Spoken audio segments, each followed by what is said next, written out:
boa noite, minha Paraíba, frente a frente, a partir de agora, 10h15 da noite, pela sua TV Arapuã, nesta segunda-feira. Quanto tempo um político consegue ficar sem mandato? E quanto é importante esse tempo, inclusive, sem mandato, para o político aí traçar novas estratégias? Vamos falar sobre esse assunto aqui com o nosso convidado de hoje, o ex-deputado federal, advogado Pedro Cunha Lima, que disputou o governo do estado nas eleições de 2022 e agora nessa pré-campanha para prefeitos aqui na Paraíba tem intensificado sua agenda aqui política no estado. O que é que Pedro Cunha Lima está planejando dentro do campo político aqui na Paraíba? Vamos saber sobre isso, frente a frente, está no ar.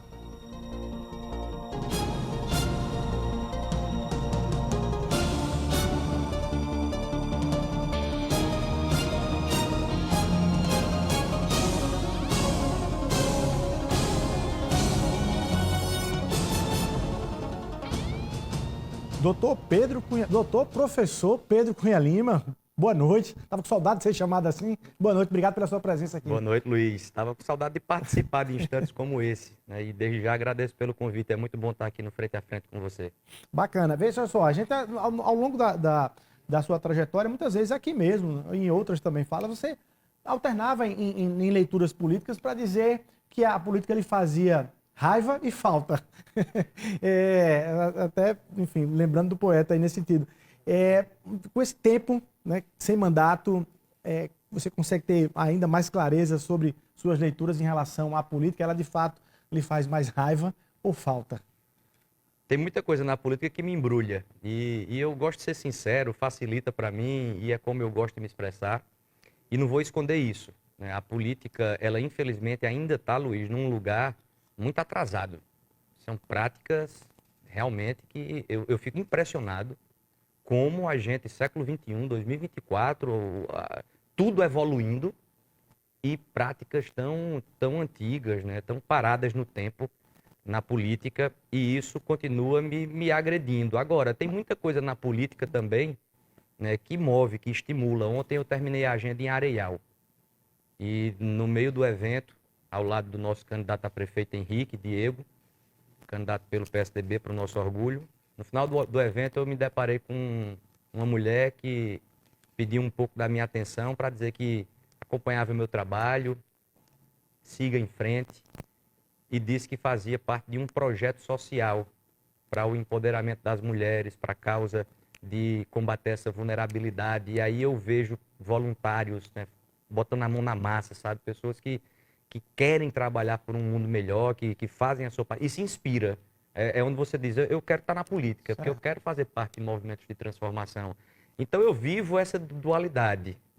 Essa alternância. Mas eu lhe pergunto, você fazia essa alternância enquanto exercia o mandato, ou seja, talvez não tivesse e não tinha nem tempo de parar para, enfim, refletir com mais clareza. Agora, a partir de praticamente 2 anos aí, sem exercer um mandato propriamente dito de política, se você teve ainda a capacidade dos dois lados do balcão dizer, olha, de fato, eu tenho ali alguns embrulhos, mas me faz mais falta.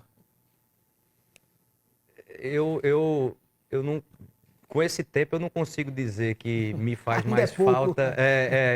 Eu de fato não sei assim, para ser mais objetivo, né? Eu não necessariamente eu tenho que disputar uma eleição de novo, ou eu faz parte necessariamente do meu projeto de vida exercer um mandato. Eu de fato, né, estou em outro lugar. É até algo que eu não deveria estar dizendo em termos de estratégia política, eu né? ia mencionar, isso é uma abnegação muito rara ou inexistente na política propriamente dita. Essa abnegação, você abdica aí da presidência de partido, de disputas eleitorais. Seu nome foi citado, cogitado, por exemplo, para disputar a eleição em João Pessoa, né, como prefeito de João Pessoa. Por que você vai dizendo não e vai abnegando de tudo isso? É como eu sou, é como eu lido com a política, é minha forma de ser e eu não consigo ser diferente.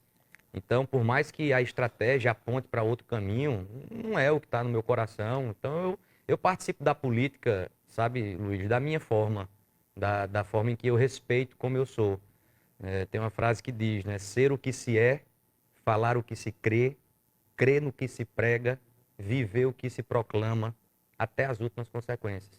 Então, eu prefiro arcar com as consequências de às vezes, me diminuir no tabuleiro, né? Isso. Eu fico me diminuindo no Por quê? tabuleiro, porque é a minha sinceridade. Eu não tenho uma decisão tomada, tenho que ser candidato a governador de novo de todo jeito, ou quero ser candidato, se eu não for a governador, vou ser candidato a deputado federal ou a senador. Não, não existe isso em mim. O que eu não abro mão são das minhas convicções.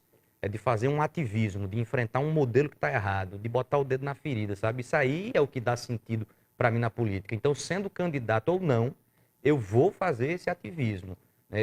Eu fico realmente agredido e muito surpreso vendo, por exemplo, recentemente o governador gastou quase 20 mil reais para trocar o lençol da Granja Santana. Granja Santana esta que já não deveria mais nem existir como está hoje, era para ser um parque público. É muito atrasada a ideia de que tem que ter um palácio para o governador bancado pelo povo. Então gastou 20 mil reais para trocar seu lençol. Você que está nos acompanhando, quando você quer trocar o seu lençol, você pega parte do seu salário e vai atrás de comprar um lençol. Por que danado um governador não tem que fazer a mesma coisa? Tá entendendo? Então, isso é que me dá sentido em estar na política. É acreditar que existe, sim, a possibilidade de novas práticas, uma nova mentalidade, uma nova postura, para que a gente tenha um mundo mais justo no final das contas. Ao longo desse tempo, né, você tem feito o quê? Eu quero chegar na questão da agenda política, inclusive, mas do ponto de vista profissional mesmo, de trabalho. Você chegou a ocupar um cargo, né? Mas já saiu, só para a gente... Eu fiz uma consultoria, prestei uma consultoria para a Unicef com muita alegria, porque foi dentro do universo que mais me envolve na política, ou mais me estimula na política, que é a campanha nacional Criança Alfabetizada. Nenhum objetivo político, para mim, é mais precioso do que a educação e, mais especificamente, dar oportunidade a cada criança ter um projeto de vida bem-sucedido. Ensinar uma criança a ler e a escrever na idade certa já não deveria ser mais nem debate entre a gente. É muito básico isso. E a gente já sabe como fazer. Falta priorizar, falta dar atenção, falta ter sensibilidade, falta se importar mais. Por que falta tanto vaga de creche? Aqui em João Pessoa a gente vê uma gestão que falha muito nesse sentido. E eu faço aqui essa crítica defendendo a educação infantil. A gente vê outros estados como o Rio de Janeiro, eu sou amigo do secretário de Educação lá, que é Ferreirinha, um cara que é uma referência para mim, né, faz uma política, né, de transformação. E lá eles aumentaram, assim, absurdamente o número de vagas de creche. Né? Então eu continuo um apaixonado pela educação, fiz essa consultoria, esse trabalho para a Unicef no Compromisso Nacional Criança Alfabetizada, encerrei esse trabalho. Mais recentemente, ultimamente, tenho me dedicado sobretudo à política mesmo, porque um resultado eleitoral como aquele que tivemos em 22, Luiz, traz uma responsabilidade enorme e traz também um sentimento de reciprocidade, de gratidão, de retornar aos municípios para, não como candidato, mas agora tendo o seu apoiador como candidato, participar também da luta dele e tal.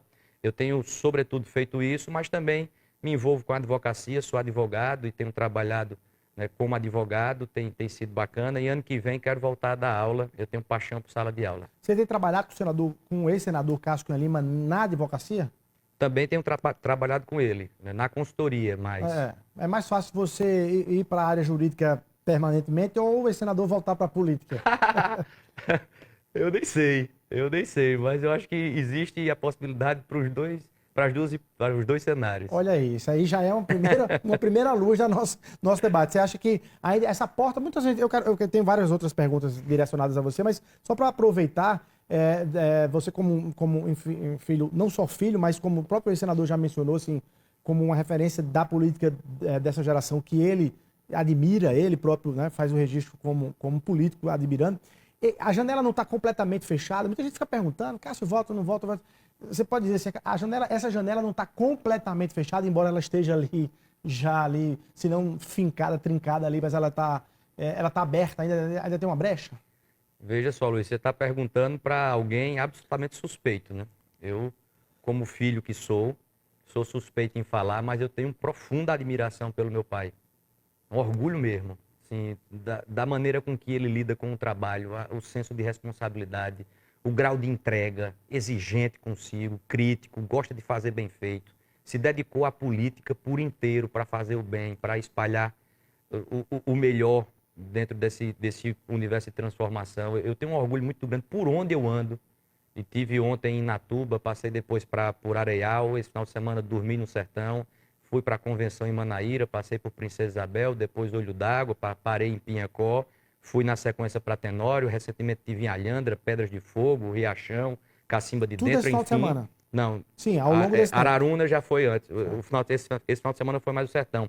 E por onde eu passo, As pessoas eu ainda... encontro pessoas que perguntam como é que tá Cássio, mando meu abraço para ele. Isso eu acho bonito, porque já faz muito tempo que ele está fora do mandato, 6 mas ficou, né, ficou um trabalho, ficou... em Princesa Isabel teve um senhor, um velhinho, que eu achei lindo, ele disse, aquilo é uma delícia de pessoa. Então essas coisas são preciosas, né? Então eu acredito que sim, ele é novo, tem disposição de trabalho, trabalha feito um bicho, é uma coisa, tem uma disciplina que eu vejo em poucas pessoas. O ritmo de trabalho, a disciplina de trabalho do meu pai é um negócio que até me ensina, né? Ele é daqueles que acredita que nada supera o trabalho, né? Então ele tem todas as condições para voltar, se um dia tiver de disputar a eleição, mas como também pode ter encerrado um ciclo, né? Ele diz uma frase que eu gosto, a vida é muito curta para fazer uma atividade só, né? Então ele está hoje num novo momento, de fato. Mas se você já... Assim, se ele escutar Pedro Cunha Lima, você já disse isso, volta ou... Como filho, eu acredito que ele está vivendo uma fase muito merecida, sabe? Mais sossegada, com mais tempo para ele, com mais tempo para o filho. Tenho um filho mais novo, meu irmão mais novo, Vinícius. E como filho, eu torço que ele, né, dê sequência ao momento que ele... Eu acho que é merecido no meu sentimento. Como cidadão, eu de fato, veja, de novo, eu sou muito suspeito, né? Mas eu acho... Existe ali um agente público muito completo, sabe? Porque o bicho é bom em política, é bom em entrevista, bom em tribuna, bom em palanque. Eu já fui para comícios para assistir meu pai falar de ser realmente algo bonito de se Os ver. marqueteiros chamariam de um bom quadro. Ele é um bom quadro, um produto. bom executivo de fazer entregas. Foi um grande senador, tenho muito orgulho. Então eu acho que ele é um quadro político, sou suspeito, sou filho, mas eu considero ele um quadro político de mão cheia mesmo. E na política vocês acumulam mais dores ou delícias ao longo da trajetória dele? Eu acho que mais delícias, né? Ele tem uma trajetória pública muito bonita, de muito sucesso, de muito êxito, né?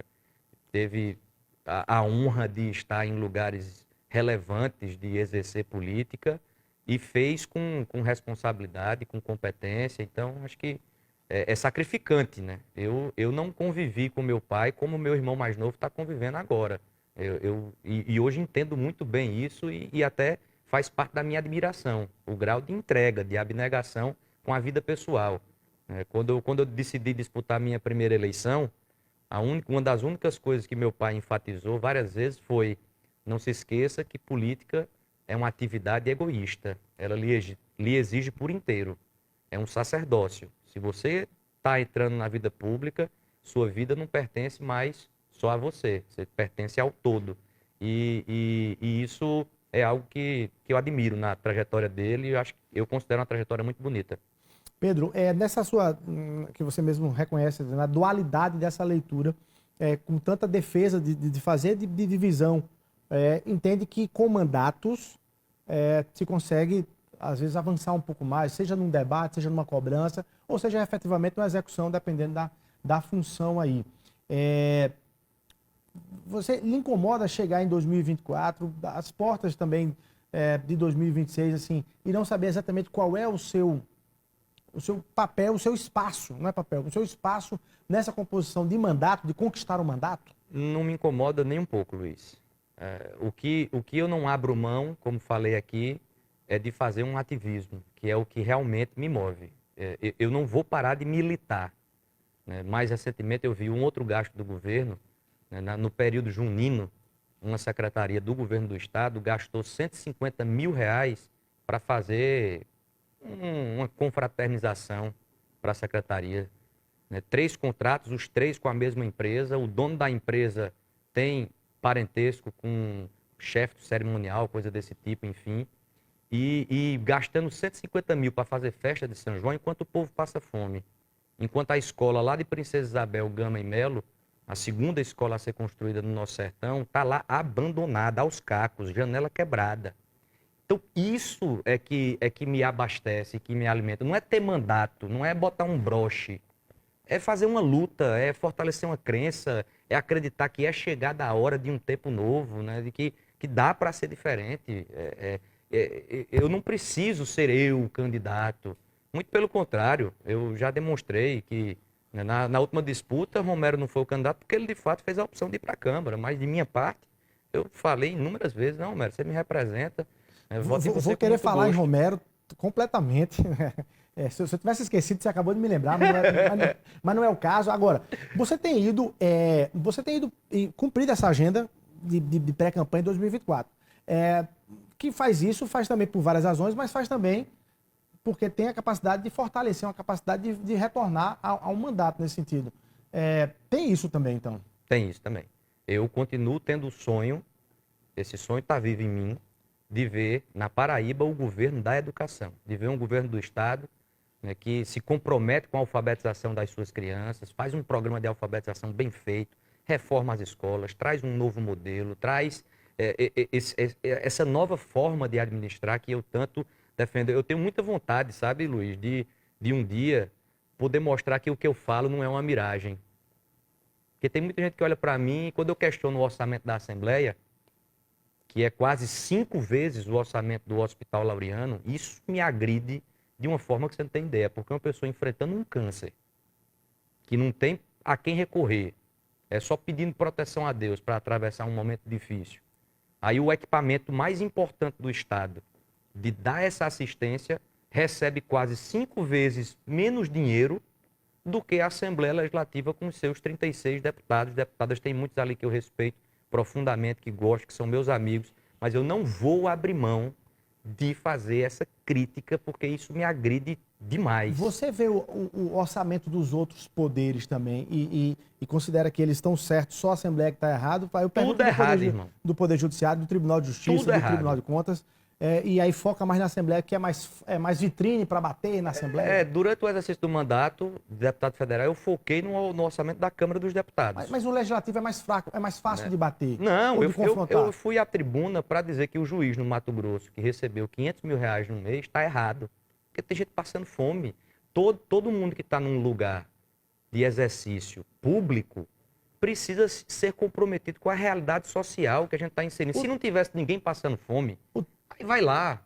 Eu ia ser contra do mesmo jeito. Mas meu irmão, com gente passando fome, você pagar R$500 mil a um juiz. Critiquei auxílio creche, auxílio saúde, auxílio alimentação, auxílio livro, O seja Tribunal de de juiz. Justiça da Paraíba vai aumentar para mais 7 vagas de desembargadores aqui na Paraíba. Isso tem um custo, naturalmente. O que é que você acha disso? Não, quanto a isso, Luiz, o volume de ações é cada vez maior e a Justiça precisa ter um orçamento significativo e precisa, né, dar vazão a esse volume. Então, eu não sou tão crítico a um aumento, por exemplo, desse tipo, de mais 7 desembargadores, né, porque eu percebo que, de fato, a população cresce, a demanda jurídica aumenta e para ter um trabalho eficiente, veja, o trabalho de um juiz, de um deputado, de um senador, né, são trabalhos relevantes. O que eu acho é que existe algo exagerado nesse custo. Por quê? Você pega um procurador e dá auxílio creche para um procurador. Quando você vai numa comunidade, não tem vaga de creche para aquela criança que está numa família desestruturada, que o pai é analfabeto, que muitas vezes o pai está preso, a mãe está presa, ou está envolvido com o tráfico, ou seja, qual for o drama social, que são muitos, ou envolvido com dependência química, enfim, é tanto drama e você não protege aquela criança, você nega uma vaga de creche para aquela criança, para depois você dar o auxílio creche para um procurador. Meu irmão, é isso que, sabe? Aí tem muita gente que olha para mim E não acredita. E não acredita. Como não acredita? Se o que eu estou falando é tão óbvio, é tão evidente, basta ter uma nova postura. Então eu tenho muita vontade de mostrar que isso não é uma miragem, que dá para fazer. Agora, enquanto você fica com essa postura mais abnegada, mais de renúncia, os políticos todos não estão colocando seus blocos nas ruas. Até tenho dito que essa campanha de 2024 é uma campanha para prefeito e uma pré-campanha para senador e para governador do estado, para Senado e governo. Nesse sentido, eu quero lhe perguntar objetivamente, dentro do seu grupo de aliados, inclusive, os nomes já foram muito ou seja, praticamente todas as vagas na chapa já estariam fechadas. De veneziano, como senador de reeleição, o senador Efraim Filho, já lançado pelo presidente do partido como candidato ao governo, como possível governador da Paraíba em 2026. Enfim, depois a gente vai chegar em Romero, tal, e Bruno, tudo, mas são várias opções dentro de um mesmo grupo e Pedro vai deixando todo mundo passar na frente. O que você acha, objetivamente, do nome de Efraim Filho para o governo, por exemplo? Voto nele com muito gosto. Acima de tudo, para mim, a gente tem que manter a nossa unidade. Minha prioridade para 2026 não é ser candidato novamente. Minha prioridade é manter o campo político que esteve junto no segundo turno e chegamos muito perto. Eu quero aqui agradecer a todos que confiaram em mim, que fizeram parte desse movimento. Tivemos mais de 1 milhão de votos numa campanha que nasceu absolutamente desacreditada, num cenário de terra arrasada, contra tudo e contra todos. Uma vitória muito bonita aqui em João Pessoa, em Campina, na Grande João Pessoa de modo geral. Isso realmente tem significado. A gente plantou uma semente e a gente tem que permanecer unido. Essa é a minha visão. Eu só sei fazer política, Luiz, se for em coletivo, se for em grupo. Se eu posso ser o candidato e posso lhe representar, você também pode ser meu candidato e me representar. Então eu não fui candidato em 22, se for Efraim em 26, vou estar junto com ele com muito gosto. Eu não tenho a necessidade de disputar uma eleição. Eu quero estar perto e quero fazer minhas defesas. Certo. Eu vou defender que ele transforme a Granja num parque público. Pronto. Agora, Pedro, o PSDB, seu partido, pode estar olhando assim, quando vocês estão todos juntos num grupo, mas no final das contas, quando o grupo deixa de ser grupo e vira partido, quando a reunião ou o encontro é de um partido, ele vai dizer, ora, aí a gente vai ficar só batendo esteira para os outros, como partido, como PSDB, até como resposta nacional, inclusive, assim, como crescimento, e no caso do PSDB, como retomada, né, tentativa de retomada. Isso não é contra o partido, assim, não é uma postura de dizer, não, o PSDB não está trabalhando para retornar, inclusive, o tamanho que já teve na Paraíba? Não, o PSDB se posiciona e ocupa espaços. Não é à toa que a gente disputou a última eleição para o governo, né? Estivemos na majoritária. Por muito pouco a gente não venceu. Se tivesse vencido, o PSDB teria outro tamanho hoje na Paraíba. Mas você está abrindo mão disso, assim, ou se não abrindo mão, está sendo veja, flexível demais. Tem muitos espaços, e assim, uma hipótese de Efraim candidato ao governo, ou Romero, ou outro nome, o PSDB pode estar em outro lugar, lançando candidato a deputado federal. Tudo bem, Efraim, você vai ser o candidato ao governo, mas a gente quer uma prioridade aqui para deputado federal, que foi o que a gente fez. O PSDB estava na majoritária em 2022, a gente abriu mão da proporcional, né? Então, essa composição, ela deve acontecer com naturalidade até, e vai acontecer.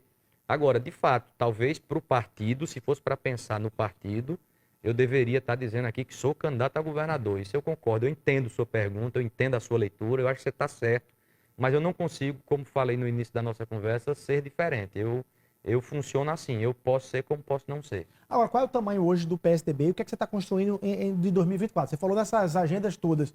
Tem PSDB aí? Tem crescimento de PSDB ou tem crescimento da oposição como um todo e de um grupo como um todo? Tem crescimento. A gente vai ter várias candidaturas competitivas, prefeitos que disputam reeleição, novos quadros chegando. Ontem mesmo, em Areial, é uma candidatura do PSDB, de Henrique, bastante competitiva, e ele veio para o nosso partido agora mais recentemente. Mas nas 10 maiores cidades eu não estou vendo PSDB, né? Não, nas 10 maiores cidades a gente não tem uma candidatura, mas isso não quer dizer que isso tire o nosso tamanho. Quando a gente faz um gesto com a candidatura de Rui, aqui em João Pessoa, se Rui ganhar, é uma vitória também do PSDB.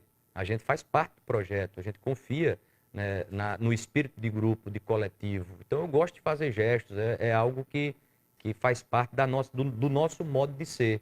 Eu acredito que essa postura, muitas vezes, de abrir espaços para, né, agregar e tal, tem também um benefício lá na frente. Assim, isso também é reconhecido.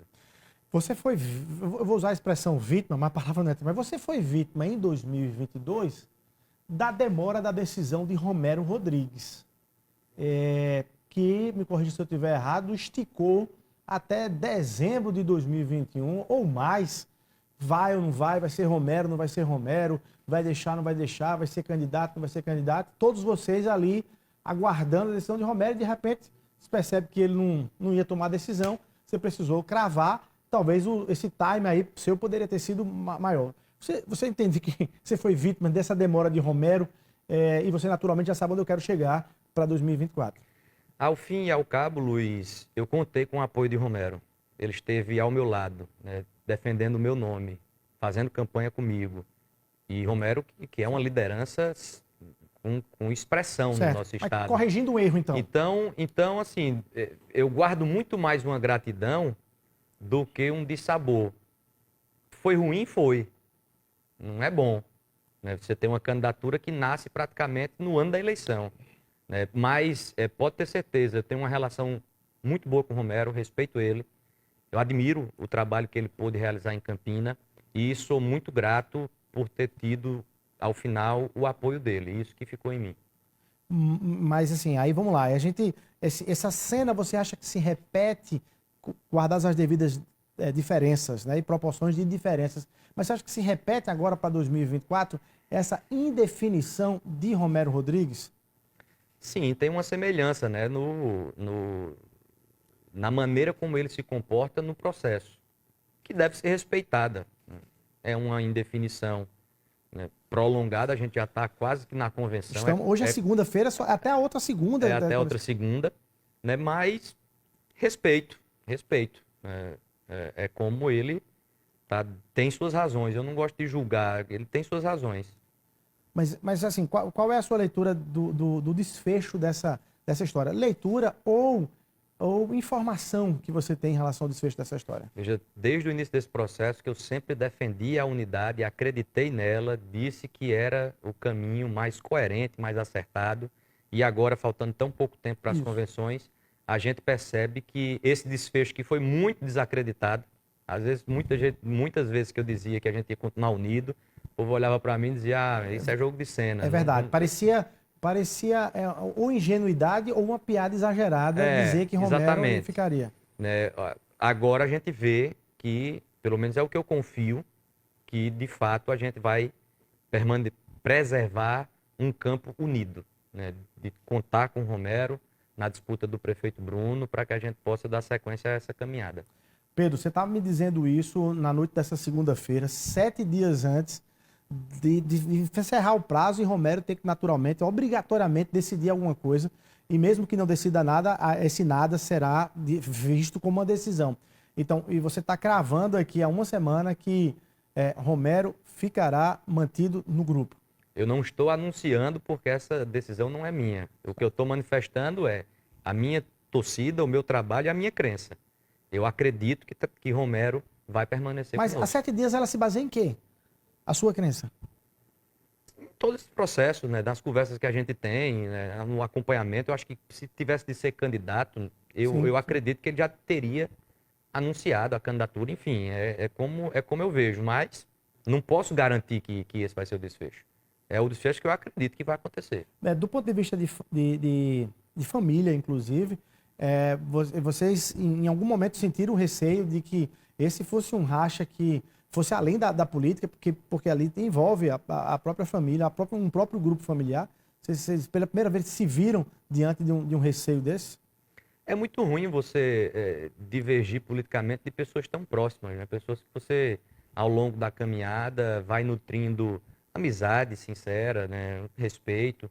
Então, sim, né? Eu sempre as oportunidades que tive de falar com o Romero sobre esse tema, eu sempre fiz um apelo, homem, não faça isso não, vamos ficar juntos. Desse jeito. Você combina muito mais aqui, né? Você combina muito mais com esse campo, é onde você sempre esteve, é o seu lugar, a gente tem afinidades, né? Então não dê esse cavalo de pau não. E o que é que ele dizia? Né? Aí ele vai dar as razões dele, enfim, aí ele vai colocar o que está sentindo, mas eu sempre fiz esse apelo e eu acho que é o melhor desfecho. De fato ia ser muito ruim, você faz uma pergunta que tem uma sensibilidade, porque de fato ia ser muito ruim, né, divergir de alguém como o Romero, que é alguém que eu considero muito próximo.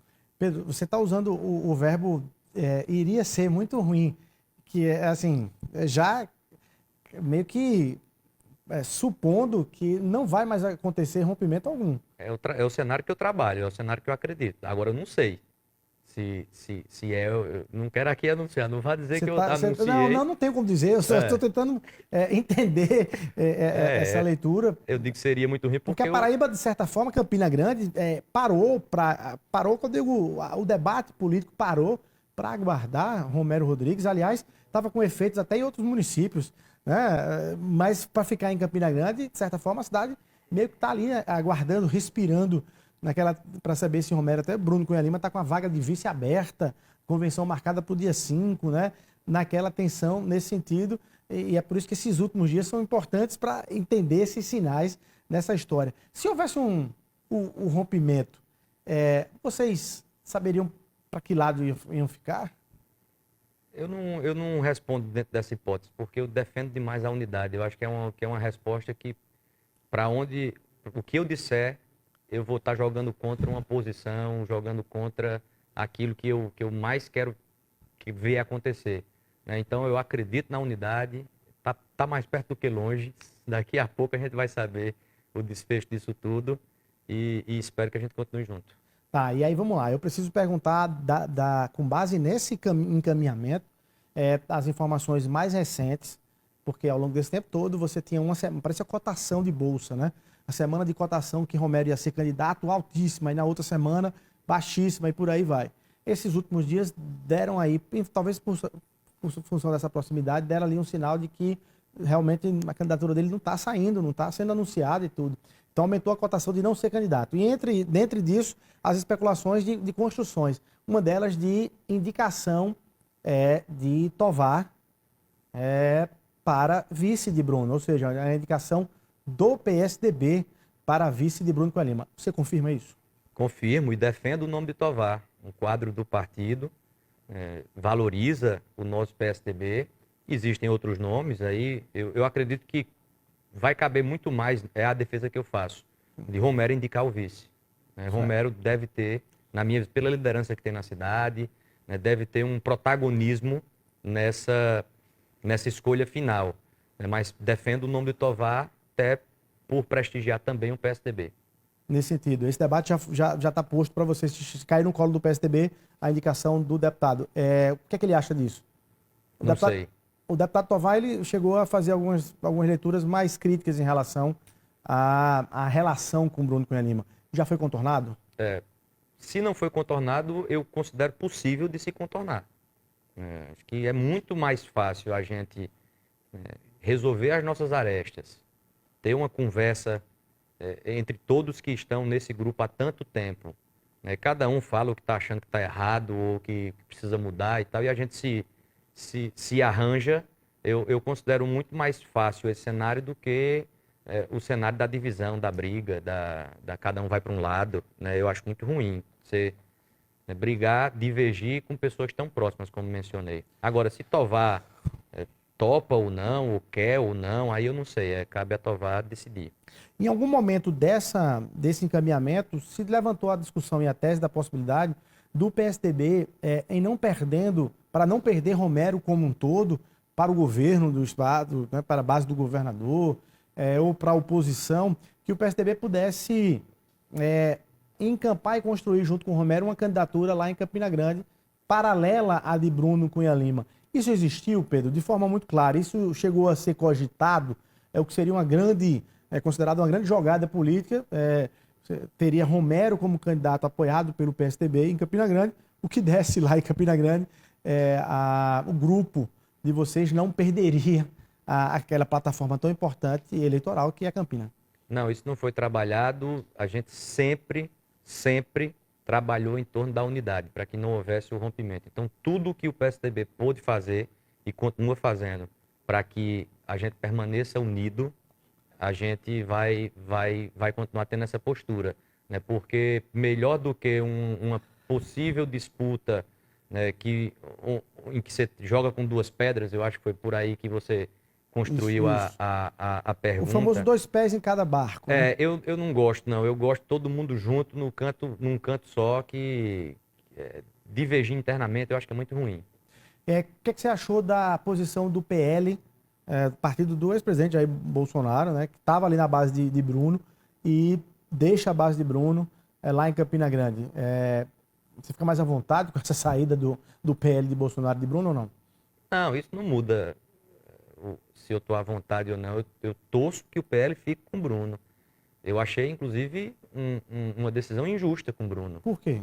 Bruno é conservador, Bruno votou em Bolsonaro já 4 vezes, o PL participa do governo, ou participava, não sei se já teve mudança, do governo de Bruno. Sim, participa com Participa. o deputado, né? Que é secretário lá de serviços O PL urbanos. faz parte Tem o da esporte base, também, é. né? Tem o secretário de Do esporte, esporte. enfim. Então eu acompanho uma relação de parceria. Quando chega faltando uma semana para a convenção dar essa mudada, agora, não pode fechar portas, né?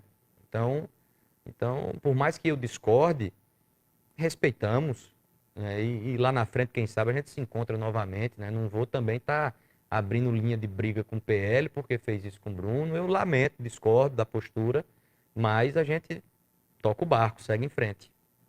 Pedro, o que é que você acha da indicação e da permanência do deputado estadual Wilson Filho como secretário de Educação do estado da Paraíba?